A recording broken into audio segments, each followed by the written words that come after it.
நியாயாதிபதிகளின் புத்தகம் 8ஆம் அதிகாரம். அப்பொழுது எப்பிராயிம் மனுஷர் அவனை நோக்கி, நீ மீதியானியர் மேல் யுத்தம் பண்ண போகிறபோது எங்களை அழைப்பிக்கவில்லையே, இப்படி நீ எங்களுக்கு செய்தது என்ன என்று அவனோடே பலத்த வாக்குவாதம் பண்ணினார்கள். அதற்கு அவன், நீங்கள் செய்ததற்கு நான் செய்தது எம்மாத்திரம்? அபியேஸ்ரியரின் திராட்சப்பழத்தின் முழு அறுப்பை பார்க்கிலும் எப்பிராயிமரின் மீதியான அறுப்பு அதிகம் அல்லவா? தேவன் உங்கள் கையிலே மீதியானியரின் அதிபதிகளாகிய ஓரேப்பையும் சேப்பையும் ஒப்பு கொடுத்தாரே, நீங்கள் செய்ததிலும் நான் செய்யக்கூடியது எம்மாத்திரம் என்றான். இந்த வார்த்தையை அவன் சொன்னபோது அவன் மேலிருந்த அவர்களுடைய கோபம் ஆறிற்று. கிதியோன் யோர்தானுக்கு வந்தபோது அவனோடு இருந்த 300 பேரும் அதை கடந்து போய் விடாய்த்திருந்தும் சத்துருவை பின்தொடர்ந்தார்கள். அவன் சுக்கோத்தின் மனுஷரை நோக்கி, என்னோடு இருக்கிற ஜனத்திற்கு சில அப்பங்களை கொடுங்கள், அவர்கள் விடாய்த்திருக்கிறார்கள். நான் மீதியானியரின் ராஜாவாகிய சேபாவையும் சல்முனாவையும் பின்தொடர்கிறேன் என்றான். அதற்கு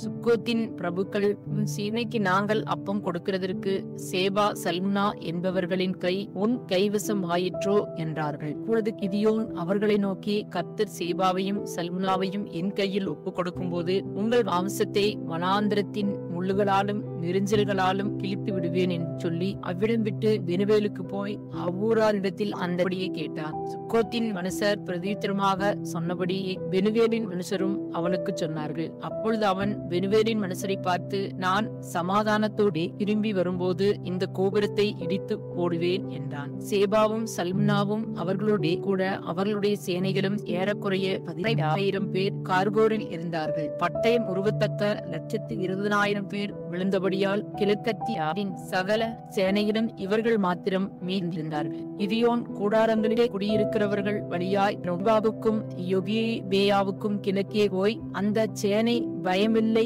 என்றிருந்த போது அதை முறியடித்தான். சேபாவும் சல்முனாவும் ஓடிப்போனார்கள். அவனோ அவர்களை தொடர்ந்து சேபா சல்முனா என்னும் மீதியானியரின் 2 ராஜாக்களையும் பிடித்து சேனை முழுவதையும் கலங்கடித்தான். யோவாசின் குமாரனாகிய கிதியோன் யுத்தம் பண்ணி சூரியன் உதிக்கும் முன்னே திரும்பி வந்தபோது சுக்கோத்தின் மனுஷரில் ஒரு வாலிபனை பிடித்து அவனிடத்தில் விசாரித்தான். அவன் சுக்கோத்தின் பிரபுக்களும் அதன் மூப்பருமாகிய 77 மனுஷரின் பெயரை அவனுக்கு எழுதி கொடுத்தான். அவன் சுக்கோத்து ஊராரிடத்தில் வந்து, இதோ விடாய்த்திருக்கிற உன் மனுஷருக்கு நாங்கள் அப்பம் கொடுக்கிறதற்கு சேபா சல்முனா என்பவர்களின் கை உன் கைவசம் ஆயிற்றோ என்று நீங்கள் என்னை நிந்தித்து சொன்ன சேபாவும் சல்முனாவும் இங்கே இருக்கிறார்கள் என்று சொல்லி பட்டணத்தின் மூப்பரை பிடித்து வனாந்திரத்தின் முள்ளுகளையும் நெரிஞ்சல்களையும் கொண்டு வந்து அவைகளால் சுக்கோத்தின் மனுஷருக்கு புத்தி வர பண்ணி பெனுவேலின் கோபுரத்தை இடித்து அவ்வூர் மனுஷரையும் கொன்று போட்டான். பின்பு அவன் சேபாவையும் சல்முனாவையும் நோக்கி, நீங்கள் தாபோரிலே கொன்று போட்ட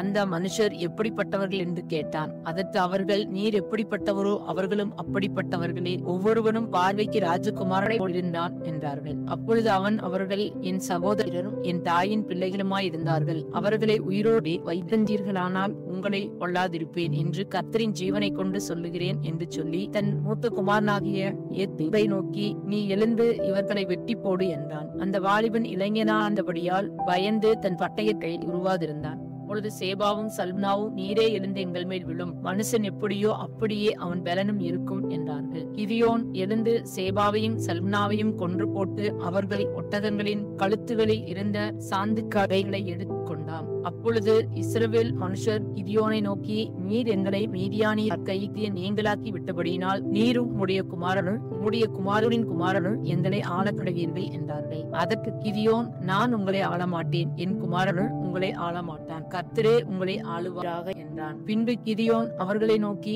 உங்களிடத்தில் ஒரு காரியத்தை கேட்கிறேன், நீங்கள் அவரவர் கொள்ளையிட்ட கடுக்கன்களை என்னிடத்தில் கொண்டு வாருங்கள் என்றான். அவர்கள் இஸ்மவேலராய் இருந்தபடியினால் அவர்களிடத்தில் பொன் கடுக்கன்கள் இருந்தது. இஸ்ரவேலர் சந்தோஷமாய் கொடுப்போம் என்று சொல்லி ஒரு வஸ்திரத்தை விரித்து அவரவர் கொள்ளையிட்ட கடுக்கன்களை அதிலே போட்டார்கள். பிறை சிண்டாக்குகளும் அரங்களும் மீதியானியரின் ராஜாக்கள் போர்த்து கொண்டிருந்த இரத்தாபரங்களும் அவர்களுடைய ஒட்டகங்களின் கழுத்துகளில் இருந்த சரப்பணிகளும் அல்லாமல் அவன் கேட்டு வாங்கின பொன் கடுக்கன்களின் நிறை 1700 பொன் சேக்கலின் நிறையாயிருந்தது. அதனால் கிதியோன் ஒரு ஏபோத்தை உண்டாக்கி அதை தன் ஊரான ஒப்ராவிலே வைத்தான். இஸ்ரவேலர் எல்லாரும் அதை பின்பற்றி சோரம் போனார்கள். அது கிதியோனுக்கும் அவன் வீட்டாருக்கும் கண்ணியாயிற்று.